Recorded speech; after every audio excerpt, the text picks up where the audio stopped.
What is up, everybody? Welcome on in to Alarm Fantasy Football. I am your host, Andrew Cooper, along with the great Howard Bender. And folks, let me tell you a little story here. I've been thinking about this a lot. Imagine you in your glove box, you have a $20 scratch ticket. You haven't scratched it yet, but that ticket's a winner. That's a $500,000 ticket. The numbers on there are what they are regardless. One of us out there might have that best ball ticket already drafted. There's no waivers, there's no trades.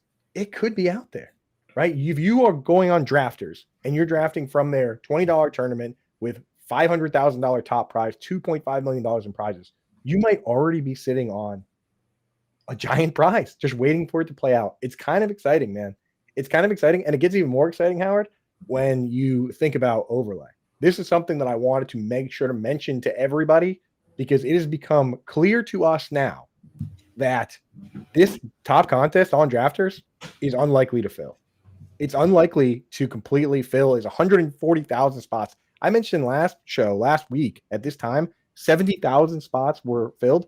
They're only up to 80, but those prizes are guaranteed. So we're talking about a situation where there's not going to be a full contest. You're going to get an even better shot at this prize than we thought we were going to. So why not jump right back in, Bender, and get some more of those tickets? Absolutely, right? I mean, can max enter this contest if you want to? $20 entry, $500,000 prize. I mean, why wouldn't we? So let's do it. First and foremost here, thank you everybody for joining us here. And if you're watching on YouTube, please hit that like and subscribe button. If you're watching over on Twitter or Twitch or somewhere else, do us a favor, just kind of come visit us over on the Fantasy Alarm YouTube page. Hit that like and subscribe. To get involved here with drafters, well, you've got that QR code up in the top corner there. You can zap that one, or right here, front and center, baby. Boom! You can zap that QR code or go to fantasyalarm.com/draftersbb. Make sure you go draftersbb. Use that promo code ALARM. They'll give you a $100 deposit match instantly. Dude, that's $500. You throw $100 in there, that's 5 entries into this contest. Then they're gonna match it. Boom, 10 entries, 10 chances at $500,000. I don't really see. The math is definitely mathing for me here. Overlay, 20 entries, baboom, or 10 entries, just make it all happen. See, I almost screwed up the math on that one there, Coop. But it's free real nevertheless. Get in on it, people. This is, without a doubt, this is just a fantastic opportunity. And listen, even if you don't come in first, maybe you just come in second. Like Coop will be behind me here. He'll still make 200 grand. Come on. I don't know about second. I'm more of a Ricky Bobby first or last type guy. So second's really not how I ball. I will not complain about a second or third place finish in this contest. I'm sorry. If you're giving me a 6-figure payout, I'm in. Yeah, I'd be pretty pleased with that. I'll give you that. Yeah, I mean, they also just like along the way, they give you all sorts of bonuses the more you enter. If you max the whole thing out, they just give you $150 back and say, hey, thanks for joining, because they want, they're a new company. That's the greatest thing. It's newest company, best place to take advantage. So get set over there. We're going to jump in and join one right now. If you want to draft with us, go over to Drafters to the $20 NFL Best Ball main event and click it in 3, 2, 1. Go. Bum, bum, bum, bum. Oh, wow, Bender. I think we were just the last 2 into this contest. Oh, seriously? I hope you're in the one that I'm in, because it just filled them. I think you were the last person to enter, right? Like the moment after I clicked that. The moment in. Am I? Oh, I see you and I see me. Oh, look at me. I'm picking second. I love picking second. Oh, and you know what else I see? I love picking second. You know what else I see? Look who's picking next to me. I pick 8. What's up, Icy? Icy, you little rascal. This happens all the time. Like I start recognizing names the more of these that I do. So I'm not surprised. Of course, Icy's one of us, but I'm not surprised to see names we recognize. Not surprised to see names we recognize in the chat. Justin, what's happening, man? And what's going on? Brian, thanks for popping in. We're talking a little foosball today. While we wait for this to pop off, today is cut day. If you didn't know, rosters need to be cut down to 53 by 4 o'clock. There are some probably meaningful cuts coming. There's probably additional trades coming along the way. But as of now, nothing too crazy. We did see a trade. Uh, we did see a trade along the way. Kenny Pickett was moved, but nothing too wild, right? No, nothing too wild. Let me clear our names. They know who we are right now. That way we can see that. Yeah, Kenny Pickett to the Raiders. That doesn't, I mean, it doesn't move the needle. It's a backup QB situation, right? Didn't like Aiden O'Connell like break his wrist or something like that during a Exactly. preseason game? So you're just kind of filling a body there. I just want to take note of this, where I'm so glad where I'm at over here. I don't know how many teams Cheeseburgers has here, but the fact that you're next to Icy and then I two know. picks down, there's Brad 69 with obviously 90 entries. This is like his 90th entry. So I Yeah, like you that got to side watch of out. the room there, all being all crowded up for you there, Coop. It's going to I be like a that it nice, shares. challenging draft. It's like that shares that info with you. You know what I mean? It tells you like these guys are locking him in. Here's the thing though about this guy with 90 teams. Maybe he's at the point where he's starting to do crazy stuff, right? Where he wants to change his portfolio around, get different with some of these teams. So hopefully this guy is willing to get weird. You took Bijan there at 2, Christian McCaffrey at 3. We don't see that one that often, huh? No, we definitely don't. It's so funny. I did a draft this past Saturday, and it wasn't best ball. It was a season long, and I had the 5th pick, and I took McCaffrey. So I mean, listen, you gotta. Are you drafting injury agnostic, or are you drafting out of fear? It's one or the other. Right. For me, I'm just taking the best players. As long as they're healthy right now, I'm just going to take the guys that I believe are the best. That's it. As simple as that. Because all season long, I'm going to be rooting for my guys to stay healthy anyway. And I have so many best ball teams that, like, if anyone gets hurt, some of my teams are going down. There's not a lot. There's no players in the first 4 rounds that I have 0% of. There just isn't at this stage. So, like, for me, it is what it is, It's like it's hard to even get overexposed to guys in the first round because you only have so many chances to get Jamar Chase. You can't draft 20% of Jamar Chase unless you get insanely lucky with the draft pick orders. You know what I mean? Like, I guess you could move McCaffrey up slightly by just reaching for him every time you get pick 3. But if you get picked 10, 11, 12, you're not getting McCaffrey. So it's like you really can't. It's hard to get truly overexposed to these first round guys. So no problem with that there. Just so folks know, this is a large contest tournament. There's still, even though it's supposed to be 140, it's probably not going to fill. A little birdie told me that last year it didn't fill either, which is why a bunch of people have been coming over here versus some of the other sites and saying, let me give myself a better chance at this guaranteed prize. So we don't expect it to fill, but it's still going to have 90,000 people. So I'm still going to play it pretty close to ADP to some degree. Love that I'm getting Nico Collins and Ashton Genty as my first 2 picks here. I'm not going to go super out of my way to do creative builds because, there's going to be a lot of people that have the same players as me, but they get them at a better value if I don't at least respect ADP to some degree, at least in the early rounds, right? So does that take you out of the Amika Egbuka, Bill Krosky Merritt? Does that take you out of that zone? Ricky Pearsall? Because these guys are those are the 3 major ones that we're seeing their ADP climb up. Do you Right. typically avoid them at this point because everybody else had them in the 10th round? It really depends on the player and what kind of exposure I have. I will say I was drafting Agbuka at his ADP before, so makes me a little less bullish on doing it as ADP now. Ricky Pearsall is a guy that I didn't have much of, but as we get closer to the season and Brandon Ayuk, the stories about him not being ready to go like until midseason, and then this whole Juwan Jennings not playing all preseason with the calf, that does have me drafting at least a little bit of Ricky Pearsall where I wasn't before just to make sure I have some because you don't need to always get generational value on every player. You just have to have the right players. Like I'll give you an example. Last year, I made the mistake of I was drafting a ton of Brian Thomas Jr. in May and June and July. And then once his ADP started getting steamed up, I stopped drafting as much of him. And that did prove to be a mistake because regardless of where his ADP was, he outperformed it. He finished as a wide receiver 1. And the Right. team that did the best for me in best ball last year across all platforms was a team I drafted in July that had Bucky Irving and Brian Thomas Jr. Had I just kept drafting a player like that, it would have been fine. So you have to truly believe in the player to ride it all the way to the top. I don't know if I quite do with Bill and Amika, but with Ricky, I have to get at least some of it so I'm not completely left out. You know what I mean? Right.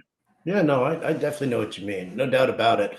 It's kind of funny. You'll do that for him. I took Lad McConkey with my second round pick, and that's not a move that I do, and it's not a move that I've done in a lot of in any season long leagues at all.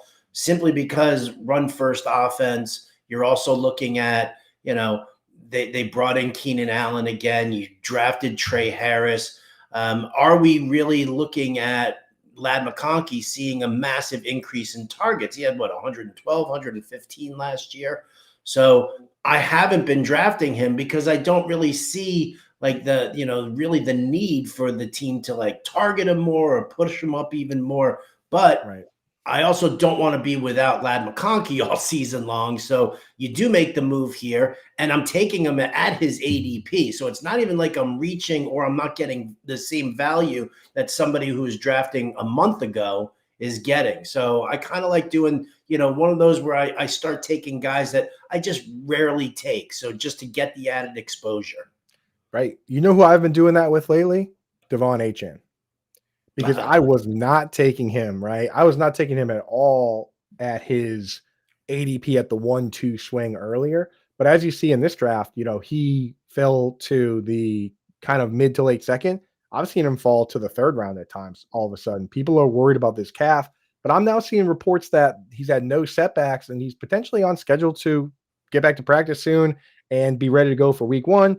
Everybody's going to go back to drafting him at that 1-2 swing again, where I didn't like taking him. So I've kind of been taking the opportunity to load up on him and load up on those guys. It's just that's a bigger portfolio play. The one thing I haven't been able to do is I've been trying desperately to get Bowers in the third round, just like hoping that I can get him, and it just never happens. So I've also been taking a little bit of Bowers. I've been taking a little bit of Bowers just because you got to have it. Kevin Tompkins has a very convincing article up over at fantasyalarm.com. So we've kind of been providing, the downside case for him. We've always mentioned the upside case that he could come out and have the best tight end season of all time this season. That is within the range of outcomes. So we just want to make sure that people are getting both sides of things, and you can go check that out now. Kevin Tompkins has that article up. So definitely check that out. I think he called it the Brock Bowers Bible, which John Impemba, the SEO chief, look at that. I had the screen too small for us. That's much better, right? Yeah, the SEO chief. You're talking to my old man eyes again here. Yeah, it's much better. That's gonna be a little better. Yeah. So there you go, folks. My team so far, I've got. Let me scroll up. I might as well do this to the top. Nico Collins in the first round, just kind of a locked-in stud wide receiver. Again, we're playing injury agnostic in these big tournaments, so I'm not super worried about the past injury history. I'm just trying to win.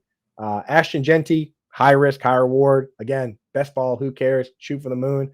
Kenneth Walker in the third, a guy that I've been drafting in the third and fourth round pretty much all summer, so no problem with him there. And then Marvin Harrison Jr. This is a guy where I do believe in the upside case. I think that Kyler Murray can get more comfortable with Drew Petzing's scheme, get more comfortable with Marvin Harrison Jr., figure out some routes where he can trust him to get open at the second level because he was getting open. I did a whole article. If you type in Fantasy Alarm, Marvin Harrison Jr., pull that up. There's an article with all the stats you need, and I included a bunch of GIFs that show that this guy was getting open. Per player profiler, he was top 5 in wins, total wins and man-to-man coverage. Like, he was getting open. Kyler was just throwing the ball too soon. Top 3 quarterback and getting the ball out of his hands in under 2 seconds this year per fantasy point status suite. And he was scrambling too much. And if they're going to take this team to another level, they need to stop with just taking the low-hanging fruit. They need to stop with the scrambling around all crazy and do just a little bit more of, hey, trust your players, trust that they're going to get open at the second read level and get the ball there. And I think we're going to see a little bit more of that this year, or we're going to see a little bit of less of Kyler Murray in the NFL moving forward. Yeah, I mean, that's definitely the thing. And that's what we've been watching in the preseason the most with regard to Kyler Murray is whether or not he is working through his progressions the way he's supposed to be working through them. That's been the major focal point because, yeah, we have seen plenty of images of Marvin Harrison with waving him down and trying to get him. And he's just like, you know what, let me take the 5-yard pass here to Trey McBride. So, if he does in fact, move through his progressions better. I think that's the thing for me. I drafted a lot of Kyler Murray early on in some best balls, just because the opportunity is there, right? I mean, obviously, it's the rushing quarterback. It's the 40 to 50 extra rushing yards you're going to get. It's the potential of stealing a rushing touchdown.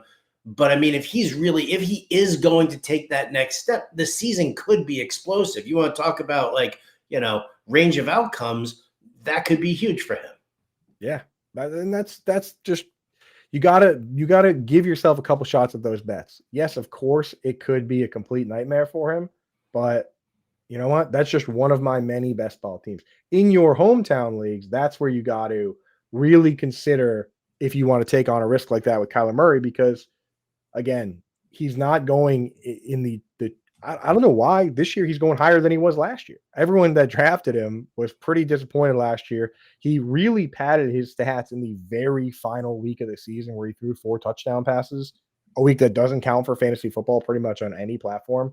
Like if you take that week away, you'll see what everyone was dealing with last year. It just was not great for fantasy. You're betting on something to change, because 150 dump downs to Trey McBride with 2 touchdowns doesn't move the needle. He really needs to take a step up as a quarterback.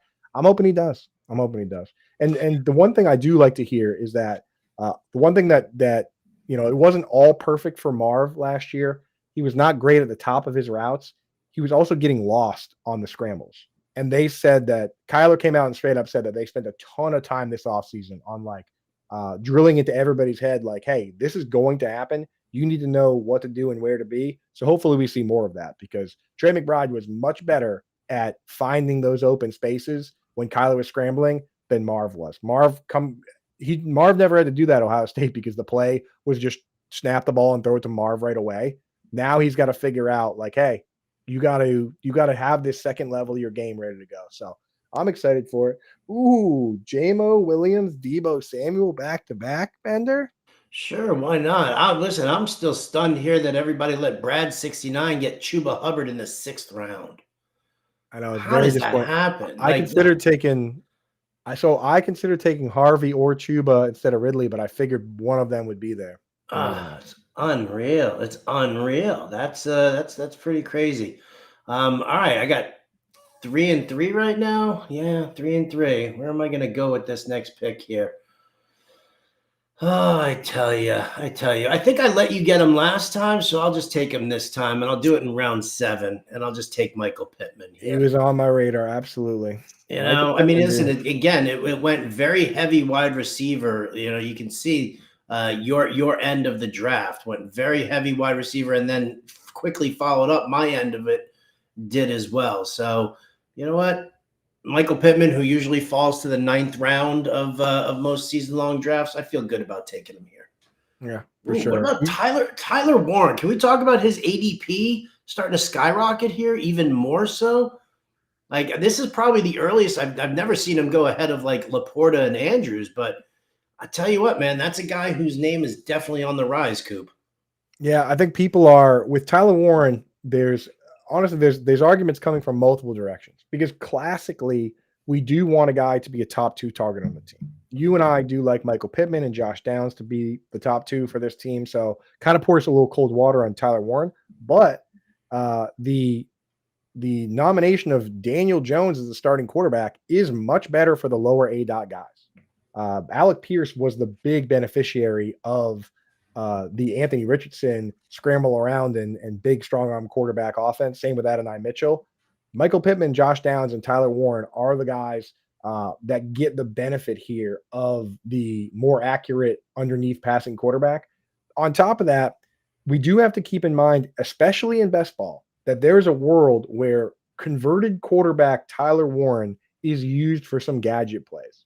I mean, we've even seen the Colts in the past use like Trey Burton like that, right? Like we've seen teams use Tucker Kraft for tush push. We've seen let me stop you on that one there, because the question is how often, because like here's one of the things that we deal with in fantasy all the time. When somebody's looking at the scoring and they start saying, oh, I get credit for return yards, right. Like how much does that vault up a player? So when you look at a situation where like Tucker Kraft got a tush push, you know, run there, you know, like how much are you actually increasing the value of a player who may or may not get some gadget work? Because, you know, you look at a guy like Marvin Mims, that's gadget work. He gets a bunch of gadget work also, you know, and I don't see his value increasing at all. Well, that's the thing with Marvin Mims is that you kind of are banking on him getting a ton of screens and carries because that's how he got all his points last year. 70% of his points came from screens. For a pick you made, Jamison Williams, if he doesn't get a bunch of those carries, like if he's not a guy that gets double digit carries, I'm not sure I really love him at that ADP. Same with Xavier Worthy. Like I'm kind Really? of With the amount that they're increasing his route tree, with the amount of target increase and just overall receiving increase that he's gotten, you're going to put that much stock into you know, some carries here and there? Yeah, I do think the carries here and there, especially in best ball, do matter. And for a tight end, like one end around for a touchdown, like when you go and look at the not only the way that the tight ends finish, like tight end 9, 10, 11, and 12, Hmm. one touchdown does change up that order in a lot of cases. Not to mention in best ball, that's the best format for that type of thing. If you're looking at a redraft league, it's so hard to say, oh, I bet Xavier Worthy has a end around for a touchdown today. I mean, it happened twice last year. He got 20 carries for 100 yards last year. Same with a guy like Right. Deebo Samuel, who does that fairly often. But like, it's just so hard to predict it when you're setting a lineup. In best ball, you don't have to worry about that. So if he does go out and have 2 Wildcat touchdowns, I mean, that's how many touchdowns Trey McBride had, 1 rushing touchdown and 1 receiving touchdown last year. So like for me, every additional touchdown, especially the tight end position, matters. Every carry here or there gives you an opportunity to do that. So I do think about that with guys like Chig Okonkwo or Johnny Smith or Tyler Warren to some degree. Now, and people will say, well, Anthony Richardson should get that work. But a lot of times when you actually like watch how those plays unfold, it's like a last minute motion into that situation where it's like, oh, they're jumping into the wildcat to catch people off guard. You can't do that by switching to a different quarterback. You're telling everybody that you're doing it. So I Right. don't know. I Yeah. think Exactly. it could matter for Warren. I'm not drafting him where he just went. That much is clear. But I understand why people are like, you know what? What if this guy is just special? You know? We're gonna have to do a little study, a little postseason study at the end, just kind of like mental note that right now, because I'm very curious to see Yeah. whether or not it really does, you know, how much it does increase the value. Just, you know, and we could do it, you know, best ball versus season long, because yeah, I agree with you. You can't, like, that's not something you can predict, and so yeah, I'm not interested. I'm not worrying about somebody getting carries. Like a couple of years ago when it was Debo Samuel, that's a different story because he was a much more active part in the overall ground game, and it wasn't so much of like a gimmick. But I get the added aspect of it with best ball, that if it does pop, then it does pop. I think you need You to know, imagine like you have to be able to pencil in double digits. And that's why with Tyler Warren, maybe you don't factor in because he's never played. But with Jameson Williams, he got 10. Xavier Worthy got 20. If you go back and look at Chase Claypool's rookie year, the difference between him being a wide receiver 3 and a wide receiver 2 was 2 rushing touchdowns. If you look at Curtis Samuel with the the under Ron Bills. Rivera with the Panthers, the difference Oh, the between him Panthers. being Yeah. wide receiver 3, right? It's like you need to get double digit carries though. So that to Tyler Warren's point, you definitely can't just pencil that in. I'm willing to pencil it in though for Williams and Worthy though, because we have a history of them doing it. He has rushing touchdowns in back-to-back years. So for me, I'm like, you know what? That's something. That's a little extra on top. Okay. All right. I mean, listen, I'm not gonna besmirch it. It's just one of those things where I've always felt that certain things get overrated in fantasy. Oh, Like for people sure. who chase bonuses, right? When you get that start sit question, right? And they're like, oh, you know, I could go with this guy or that, you know, this like super crazy, you know, rando dude, you know, whatever. You could just like Rashid Shaheed, or I could start, you know, Michael Pittman, Right. and you know, bonuses for, you know, long touchdowns, stuff like that. Like if you're going to chase that, I mean, again, best ball versus season long, I guess, is really the fact there. But you know, again, I don't want to, like, you know, I don't want to overrate certain, scoring Oh, nuances. I always go for what's predictable first. And that's why Tyler Warren, I'm not taking him over guys like Kelsey, not taking him over guys like Ingram or Mark Andrews, because I don't think that it's predictable enough. I predict them just to have more targets flat out. Once you get to the world of tiebreakers, though, that stuff comes in. And for me, like with guys like JMO, with guys like Worthy, I think it does matter. For a guy like that, I'm just kind of explaining where the rationale is for other people. I just got absolutely cooked on quarterback here. I really thought I was going to get one of Fields, Drake May, or Caleb Williams. They But these went guys right are double. around you here, These guys huh? are double tapping, which is, in my opinion, not a good strategy. So I'm going to let them do what they're going to do, and I'll figure quarterback out later. Good luck with Cam Ward and I will. and Michael Penix. I'll get. I'm gonna get a couple of them. I'm gonna get 3 of the worst quarterbacks in the league. While we have a second, let's do a quick couple questions in the chat. Big Bando says Woody Marks or Cameron Scatabo for Dynasty. I've had Marks ahead of Scatabo the entire time. Big Bando. They're both 4th-round picks. I just like the profile for Woody Marks better. Guy to USC, pass catcher, and now. The only argument for Scatabo early on was the scenario, but now that he's banged up and Tyron Tracy's kind of run away with it, and then on the flip side, Joe Mixon's banged up and Nick Chubb is potentially gonna give some touches because he's not gonna take all the touches. I think Woody Marks all of a sudden is a lot more interesting. What do you think, Bender? I think Woody Marks gets some work, but they've already talked about the fact that Nick Chubb is definitely going to be the early down back. And while I get that, there were reports a couple of weeks ago that he didn't have the same burst, I'm very curious to see what Nick Chubb looks like coming in for, like, let's say week 1. Right. Like, I'm definitely, in on drafting him and Joe Mixon at that point also, like, to possibly handcuff the two of them together. But like, when we're talking about, I guess the real question is do you go for the early down back, which I prefer, or do you go for the, possible pass catching upside back? I go for the early down back on good teams, right? Like teams where I think the back can get me double-digit touchdowns. If it's a team that I don't really like, then I like going for the pass down back, which in this case, we happen to have the pass down back for the better team and the early down back for the worst team, which is not ideal, right? So, yeah, Giants just have such a tough schedule, one of the toughest. So I'm still Marks in Dynasty, but it's pretty close. I'm starting to feel really good about a lot of the 4th-round running backs because it really looks like, if you go back and look at the draft, this is a deep class, and it looked like everyone was trying to wait as long as they could, and then teams just started trading up into the 4th. Like the Texans traded up to get Woody Marks, and Bashal Tutin went. There were 6 backs that went in that 4th round, and I think that a lot of those backs could be good. And I think the Cowboys really screwed up by not being one of those teams to move up. Because like now you're hearing great things about like Bashal Tutin and all these guys, and they just seem to have been left out of that, which is a shame. And I think it's also funny. Camity WTF? Should I trade in Jigba for Kyron? Oof. It's tough to answer that kind of question. We need context. Like, what does your wide receiver room look like? What does your running back room look like? If you loaded up, if you took 5 wide receivers with your first 5 picks, and then you realize that you have no running back game, then you probably have to, that's probably a move that you would have to make. But it all just kind of depends on what your situational is. So, Camity, if you want to throw into the chat what your running back and wide receiver room looks like, we're all ears. Yeah, let us know because it definitely matters.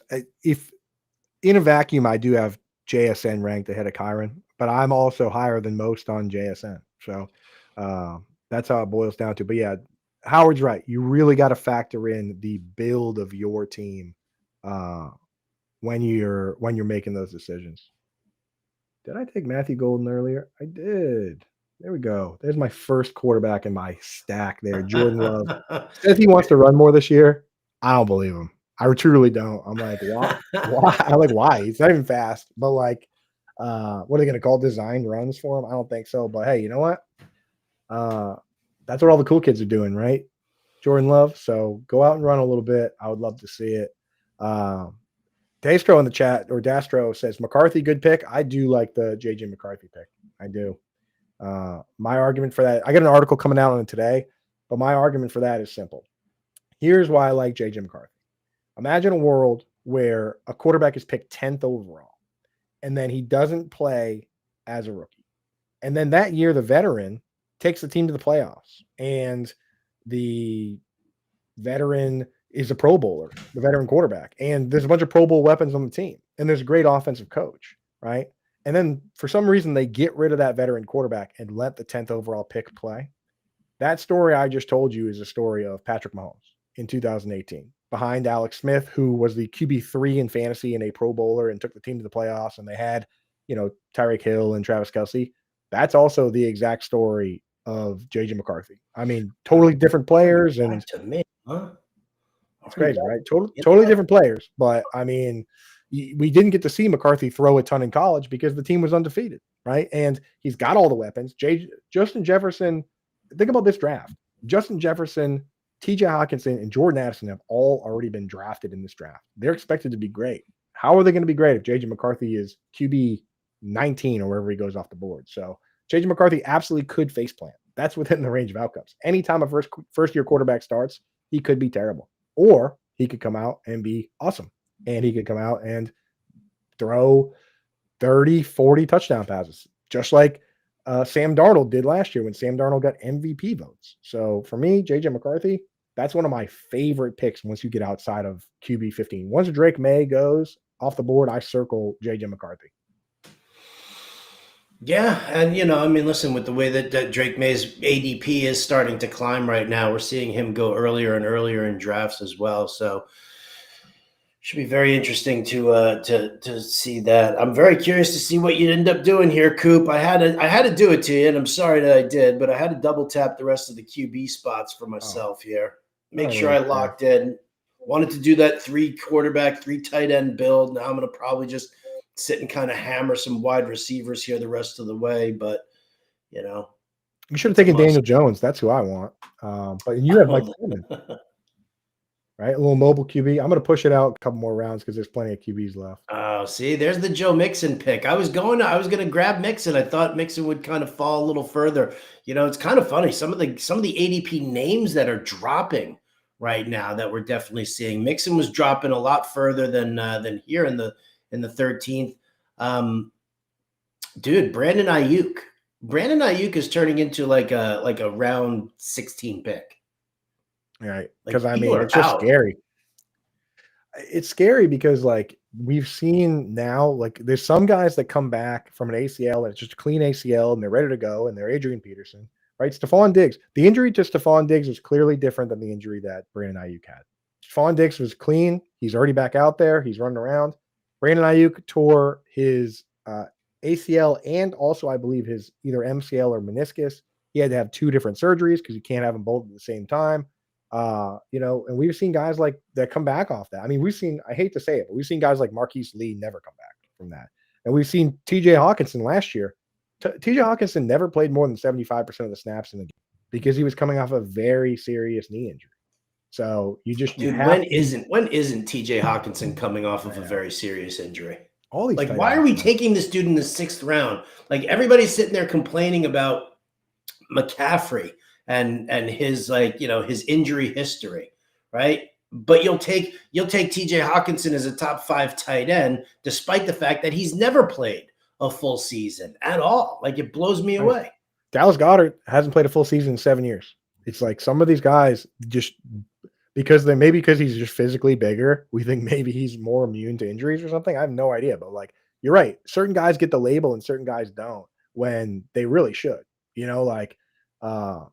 Even a guy like George Kittle, look at his injury history, man. He's always hurt. So, I try to be injury agnostic if they're healthy right now. But, TJ Hawkinson, for as much as I love taking JJ McCarthy, I am obviously scared that maybe he just is not good, So you got to keep that in mind. Even if JJ McCarthy is awesome, what if he just likes throwing to Jordan Addison and Justin Jefferson more? That's entirely on the table as well. So very scary pick, TJ Hawkinson. I also think, Sam, the more I'm in on Jamison Williams, which you have gotten me definitely move. I moved him up. I'm taking him a lot more, just based on the things that you've brought to the table.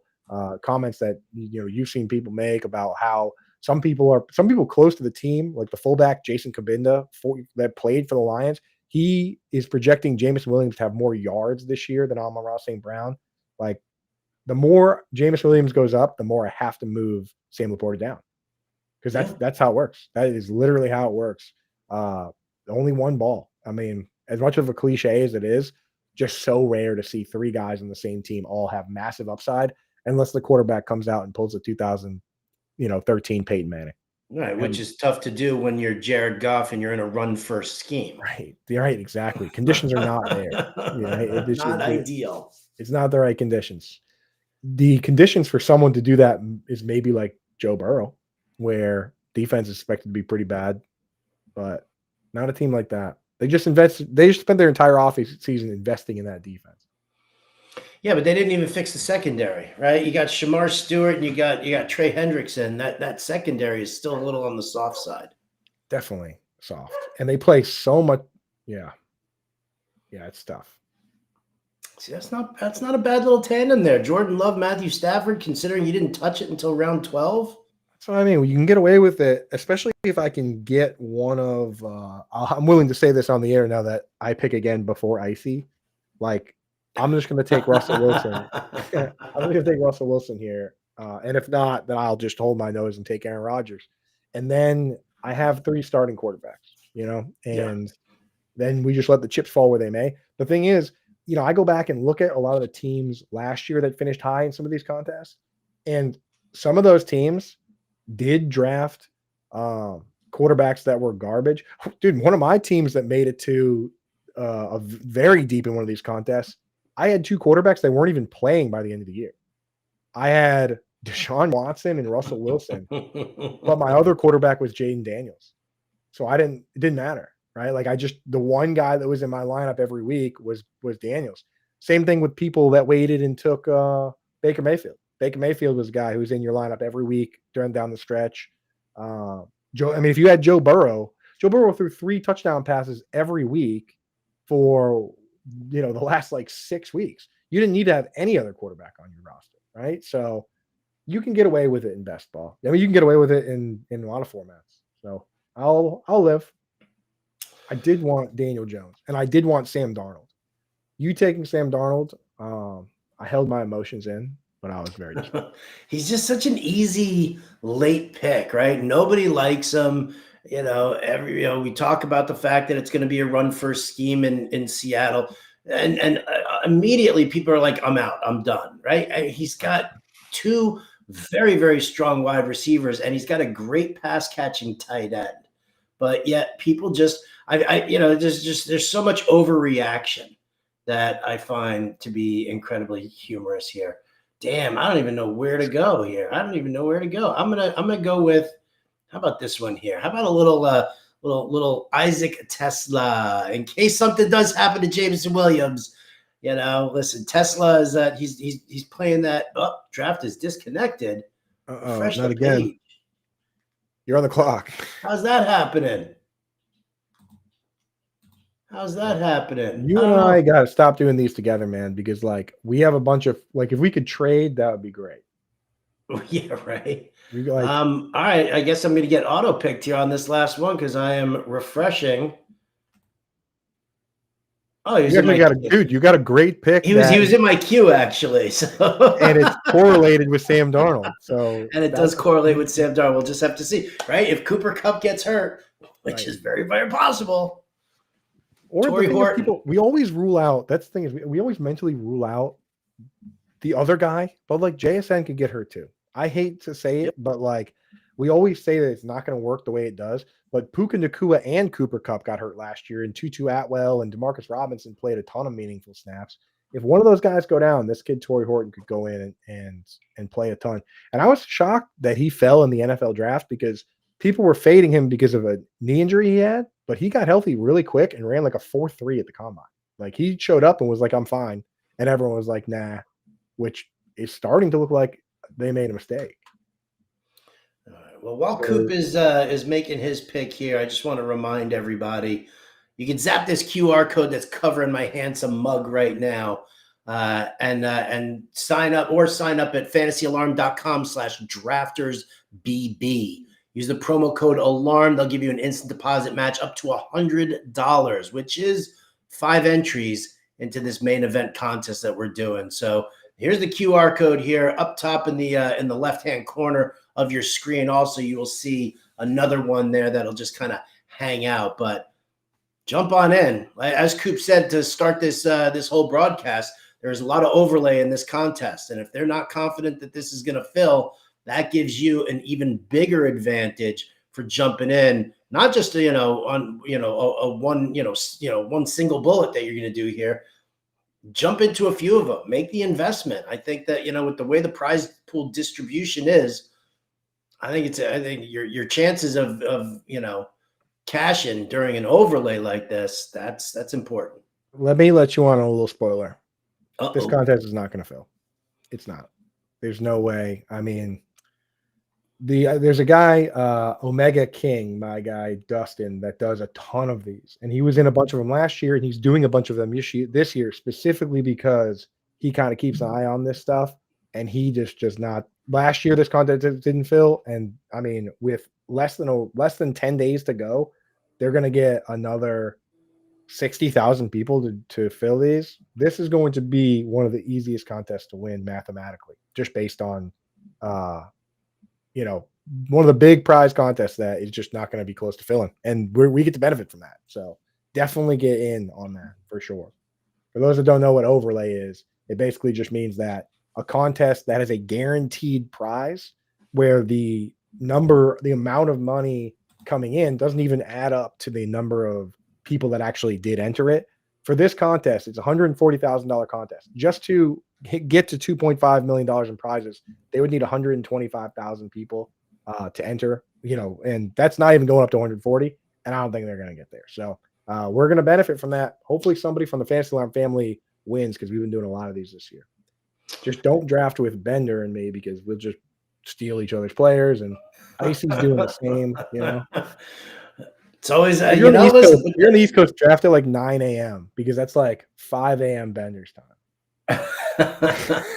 But I mean, listen, that's one of the things, we always kind of put you. I remember the first year that you were with Fantasy Alarm and we were doing the mock draft together, and you started complaining that I kept stealing all your guys. And I told you it was a very specific reason for that. I mean, granted, that was just a mock draft.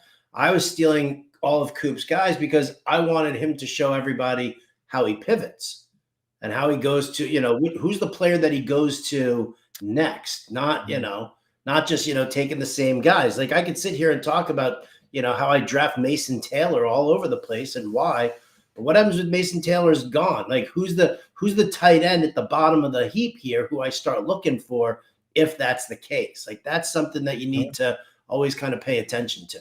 Right. And you were stealing Mark Andrews, and I was taking Darren Waller, and nobody was wrong that year. Well, you were wrong taking Darren Waller. No, he was awesome. They were both awesome that year. Was he though? The first year I was here at Fantasy Alarm, they were both awesome. What year was your first year at Fantasy Alarm? 2018. 2018 was your first year at Fantasy Alarm? Really? So, holy shit. No, not 2018. It was the year you were doing that. It was the year that my first year at Fantasy Alarm, like as a regular contributor, was 2019. Okay, that was the year Waller had over 1,100 yards and 3 touchdowns. That was the first year I was very much in on him. I remember Mike Dempsey of the Football Diehards and I having a conversation about Waller's history and his talents and everything. And then he and I were like the only two that were in on him in 2019, 2020. And he popped, right? There was like 1,200 yards, 9 or 10 touchdowns. It was some pretty damn nice. And then all of a sudden, then he fell off that cliff. Because why? Because everybody started drafting Darren Waller in the 3rd round. Right. Is that not the kiss of death for every tight end? It's Every true. breakout tight end, you put him up to the second round the following year, and then he sucks. Tale as old as time. Yeah, Mark Andrews that year also 64 catches for 852 and 10 touchdowns. So that was there was no wrong answers that time around. All right, last round pick, man. Who are you liking in the last round? I mean, this is them, good strong draft. Everything's picked clean. What are you looking for here in your final pick? Yeah, I mean, there's not really a quarterback option to do because again, you can go 4 quarterbacks or tight ends on this particular site. I'm actually, now that we're talking about it, I might go Darren Waller. That is a guy that he's getting healthy. We watched in this role last year. If this guy takes Darren Waller right before me, I'll take Afton Chisholm. So that's where I'm at. That's where I'm living. But Darren Waller, again, 20-round draft, you're kind of just like looking for somebody who has some sort of path to upside. With Waller, got to remember, last year, Jalen Waddle got nicked up. I'm taking him. Jalen Waddle got nicked up. Tyreek Hill got nicked up. And then Jonnu Smith ended up getting more He got the second most targets on the team. It's as simple as that. And Jalen Waddle's a guy that, as much as I think he's a good player, he gets hurt all the time. Tyreek Hill gets hurt all the time. He had the wrist issue. So it's entirely possible that Waller shows up. And the thing that people don't realize about Jonnu Smith is that Jonnu Smith last year played like 46% of his snaps from the slot, which doesn't seem like that much, but he played almost 25% of his snaps at a fully split out wide receiver spot last year. So he actually played 70% of his snaps, ran 70% of his routes from a wide receiver spot. That's why they were comfortable switching to Darren Waller, is that they were basically just using Jonnu Smith as a wide receiver. So they turned back and said, hey, you know what? Are there any tight ends out there that we could just use as a wide receiver? Oh, okay, Darren Waller. Like, if he's healthy, he's good to go. He and him and Mike McDaniels are both kind of part of the sober community, and they stay in contact all the time about that kind of stuff. And I guess he's got an insight on something about Waller that we didn't know, because they were willing to move on from Jonnu and go with him. So there's a deal there. Tight end run you took. You started it.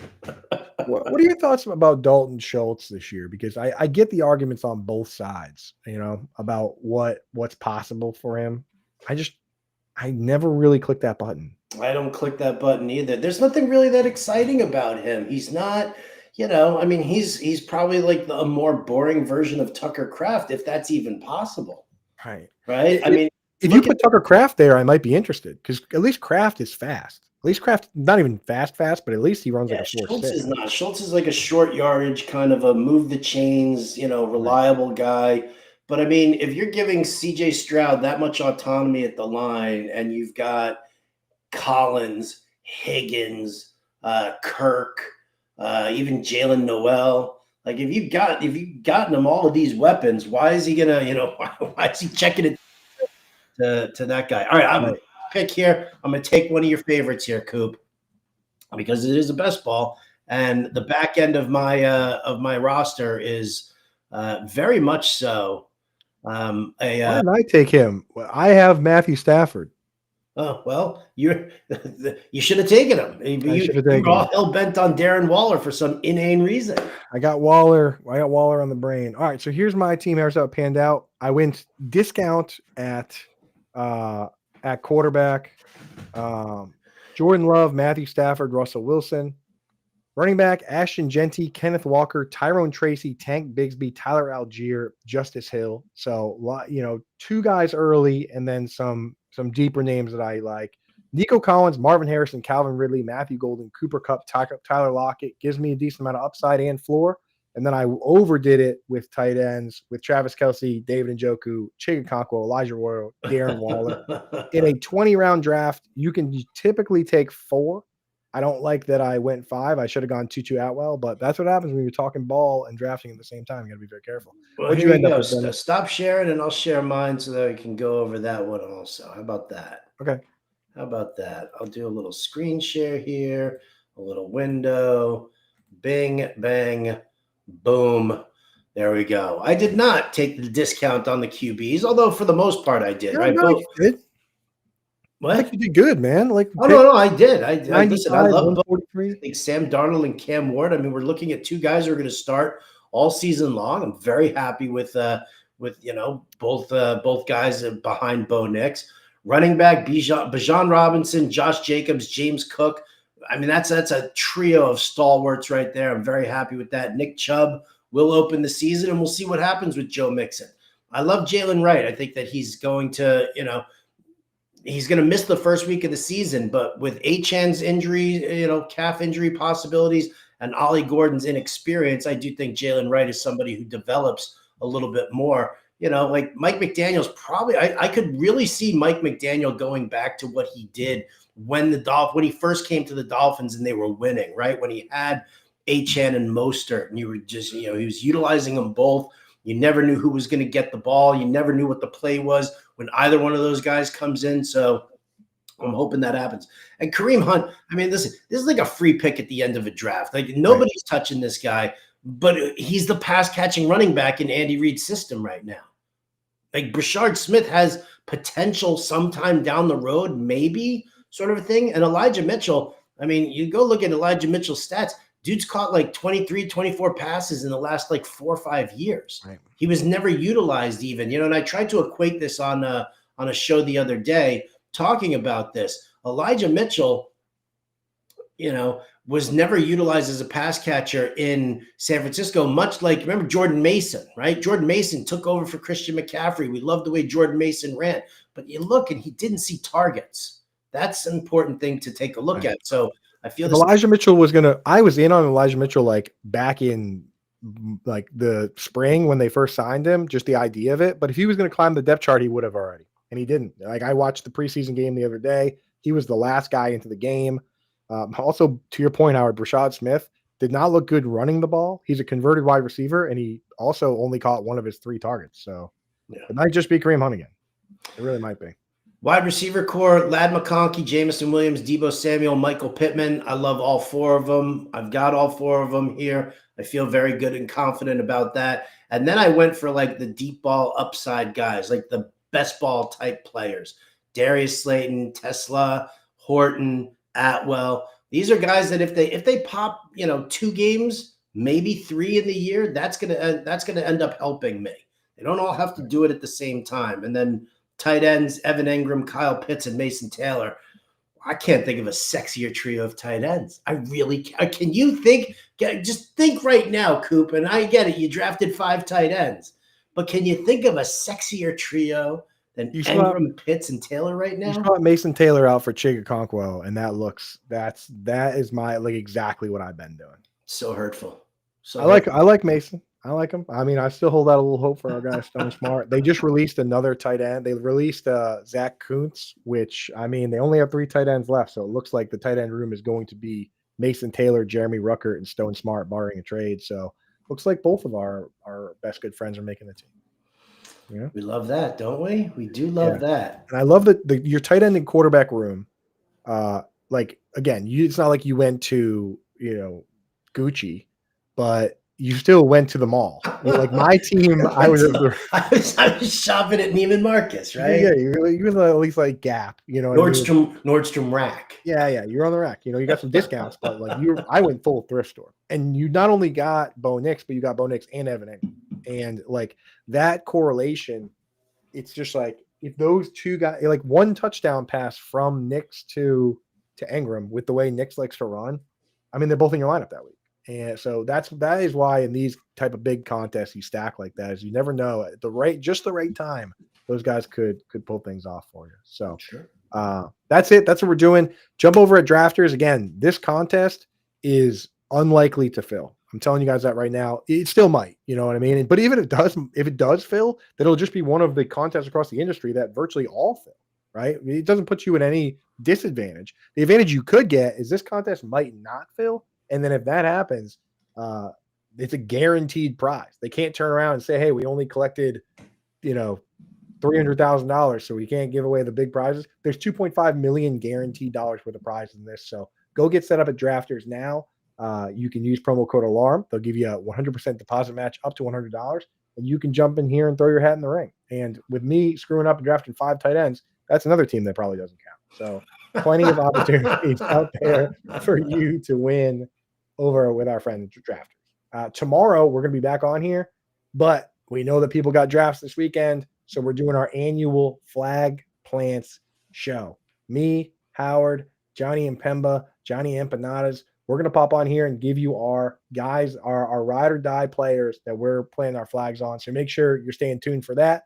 And then we'll probably, before the week is over, I think Thursday, 1 o'clock, we'll hit one more of these just to give everybody one last look. And we want to get in a bunch of them too, because, I mean, again, best opportunity right now in the best ball market is at drafters. So anything else to hit them with before we go? No, man, I think we got it all well covered there. Again, like Coop said, we'll be back with the flag plants tomorrow and another drafters main event draft on Thursday. So yeah, I think that covers it. You want to take us out? You want me to throw down the old, you know it. It's time. Hit them. Is it time? I think it's time. See you guys later. We'll see you tomorrow. Adios, turd nuggets.